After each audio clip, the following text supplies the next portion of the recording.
Акжол өзү көп деле жеңилген эмес бул жылы. Бирок саналуу эле мен папка айтсам билем да канча жолу жеңилгенчи. Бирок ошондо деле эң оор кабыл алганым Опиевке уткузганы. Жаштар арасында Жаштар чемпионат жаштар арасында Тампере шаарында беле же Словакияда беле, Словенияда болчу. Эсимде жок, эстегимден келбейт. Мен Акжолдун бир да уткузган схваткасын кайра көргөн эмесмин.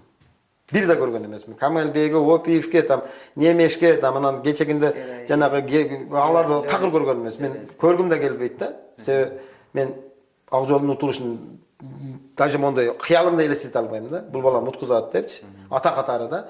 Атак мына Герайга уткузган ал жерде барба болду. Кимге уткузганы, Камалбеге уткузган анда травмасы менен, жаракаты менен күрөштү. 3 кабыргасы сынып кеткен экен. Андан кийин могу немеге алып барсак, могу асты жагында кемирчек бар го, 3-өө. Ошол сынып кеткен экен. Могу биздин өзүбүздүн немеде Белинкада спортивный немебиз бар. Медициналык центр спортсмендер. Ошол жерде. Опиев ал жерде финалга чыгып кетти. Франц кимди утуп, Камалбейди утту за выходда. Андан кийин финалда Индиялын балбанын утпадыбы.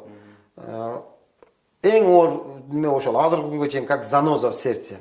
Себеби ал жерде тартып койгон. Аны бүтүн биз ингуштар менен биздин болельщиктер канча жолу айтышты, бирок айтпадыбы. Победителей не судят деп койду. Опиев чемпион мира болду. Ошол жылы Акжолдун жылдызы жанган учуру болчу. Чемпионат Азияны утту. Азия оюндарында 2 болду.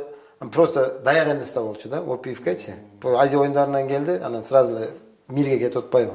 Эгер ошондо Азия оюндарында мисалы үчүн 72 килограмм болгондо Азия оюндарында утмак, Опиев менен 72 килограммдагы салмакты да утмак. 77ге көтөрүп салышты да булар. Эрте көтөрүп алганды салмагын ошол. Опиев азырга чейин как заноза в сердце. Акжолдун бардык эле жеңиштери мага аябай катуу неме тартуулайт.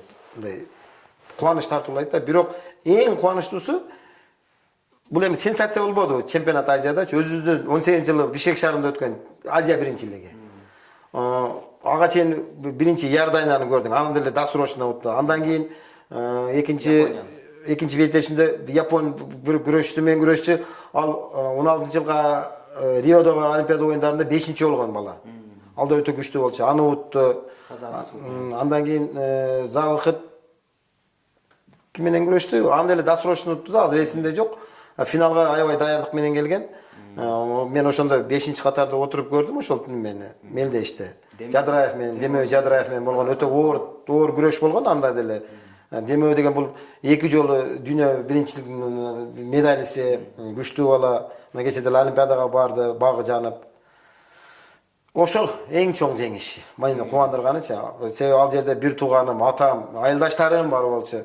Анан ошол жерде жана байракты көтөрүп монтуп карасаң, издейт. Мындай азыр деле карасаң, монтуп мени издейт. Анан кийин мага келип атпайбы? Бүгүн 5-чи катарга. Ооба, 5-чи катарга элди аралап келди. Ал мага келгенге чейин канчасы уже неме кылды, куттуктады. Финалды ошо жолдо көрүп калдым да.